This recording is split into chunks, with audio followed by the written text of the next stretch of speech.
Hello and welcome back to the channel. Today I have another comparison video for you between two pairs of the Nike Air Jordan 1 Rebellionaire.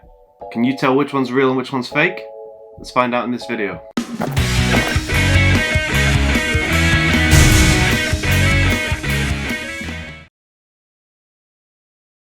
But before we get into the video, I'd like to give a big shout out to today's sponsor, Legitmark.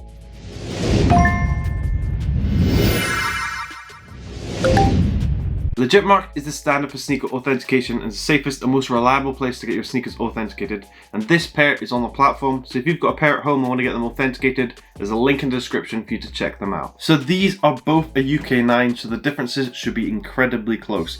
But the first difference to note is from above, and if you take a look at this red X across the top of the box, you can see differences here. So on the retail pair, the red cross is much larger than it is on the fake pair. And if you look at the overall texture of the top of the lid, you can see differences.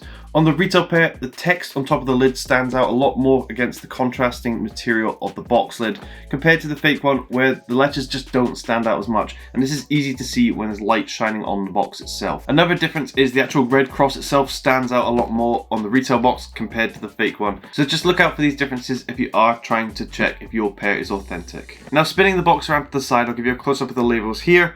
We can see differences once again, however they are very minor. So the fake one has gone for the US sticker, so it has the price tag on the side with the US label, whereas on the retail one, this was purchased in the UK, so it just doesn't have that. But in terms of the actual text and font size, you can see where it says Air Jordan 1 Retro High OG and then gives the code number. You can see differences in the actual font size and text size here. But nobody really wants me to talk about the boxes for the entire video, so I'll open up the lids and we'll take a closer look at the shoes. So we'll open up the retail pair first. Then we'll open up the fake one. So straight away we can see a difference between the two papers on top, so I'll give you a close-up of this. So comparing the same parts of the paper where we have these red rectangles, you can see differences between the retail and fake. I would say on the fake one there's a lot more vibrant colours than there is on the retail one, and the transitions between the colours are not as cleanly done as they are on the retail one.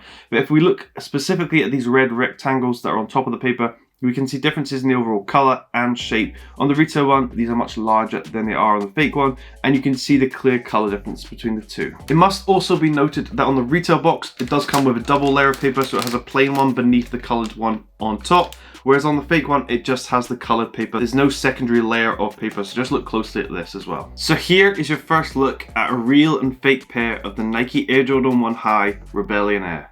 Can you tell any differences between these two?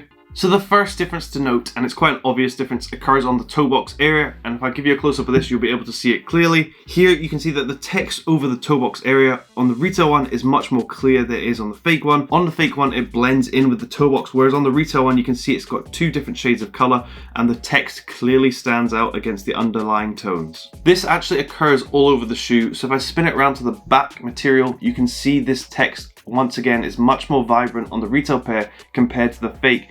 On the fake one, it's actually quite hard to read and you don't really know what it's saying, whereas on the retail one, it's incredibly clear. Spinning the shoe to the side and taking a look at the Air Jordan Wings logo, as these are both a UK 9, you'd expect these to be placed very similarly. However, there is a difference between retail and fake. So as you can see from the close-up, the fake one is positioned incorrectly compared to the retail one. The retail one is positioned much lower, and you can see on the retail one that the Wings logo is much closer to that darker material on the side of the shoe. Taking a look at this cross on the back heel of both of these shoes, there is actually a difference between the two, but it is quite hard to see. So I'll try and show you as close as I can. But in studio lighting, there is a clear difference in the colour between the retail and fake. And you can see that there are two different shades of red between the retail and fake, and the fake one just doesn't have the colour spot on. When looking at the Nike Air tag on the tongue, we can see difference in the placement here once again. If you look at the retail one, you can see the Air practically touches the bottom of the label, whereas on the fake one, you can see there's a much larger gap between the Air text and the bottom of the label. So positionally, it just isn't correct. However, if you spin it around to the other side and take a look at the label, these are actually very close, and the replicas have done a very good job at imitating the text on the back. However, if you look very closely, you can see it is a slightly different font size. On the fake one, the text is a little bit larger than the retail one. However, this is pretty close. If I show you the swoosh on the inner sides of both of these shoes, you can actually see a difference in the color of both of them.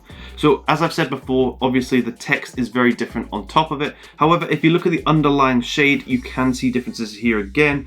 On the retail one, there's much less of the speckled lighter grey material, and you can see it has that darker grey shining through pretty much throughout the swoosh.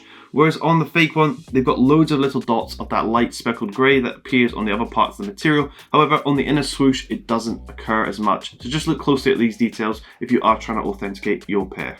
Spinning the shoe upside down and taking a look at the soles of both, it does actually look like they've got the colour pretty much spot on. However, from closer look, they don't.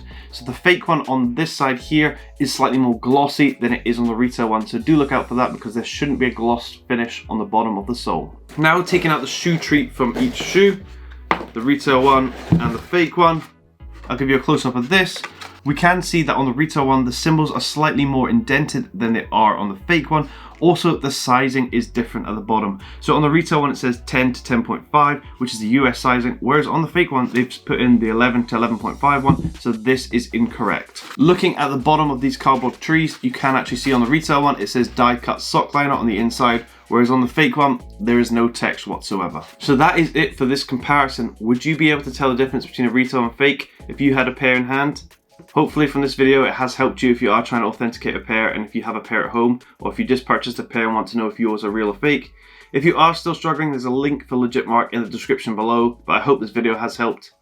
Please like, subscribe, does help the channel grow, and I hope you have an amazing day.